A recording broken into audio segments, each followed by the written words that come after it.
Hello everyone and welcome back to my channel Edmond Mindaros, and for today's quick tutorial and I'm going to show you guys on how to check your laptop's battery.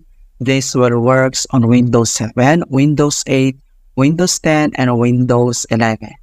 And without further ado, and let's go ahead.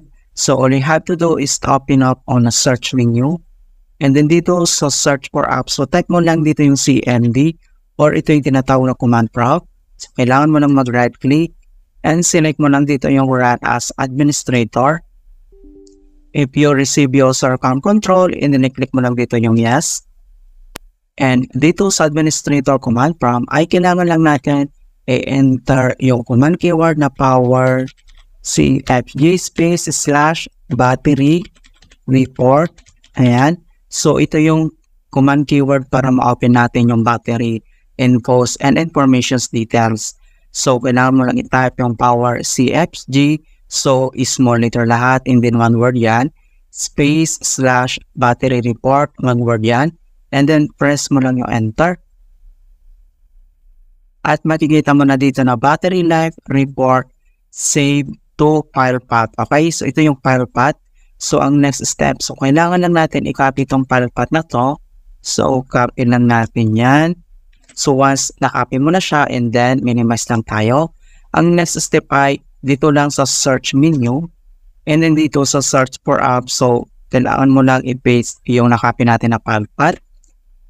And then makikita mo na kada dito, right, yung na-copy natin. So ang next step, select mo lang dito yung open file locations. Click mo lang yan. And then hanapin mo lang yung battery report, ito siya. Okay?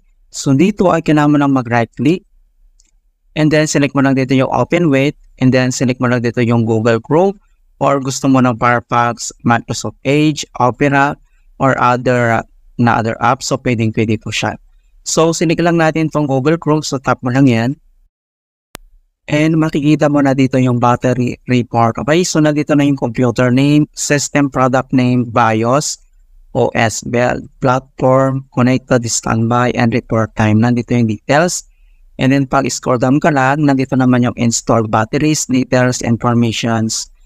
Makikita mo naman dito yung reset usage, kung kailan yung start time, yung state source, and then capacity remaining. And then dito naman yung battery usage, mga kaibigan. So nandito lahat. So scroll down ka lang. Andito lahat yung battery informations. Alright, so ganun lang po kasimple on how to check laptop battery health in Windows 10 or Windows 11. And please don't forget to like this video, subscribe to my channel for more quality content. Thank you guys and see you in my next tutorial.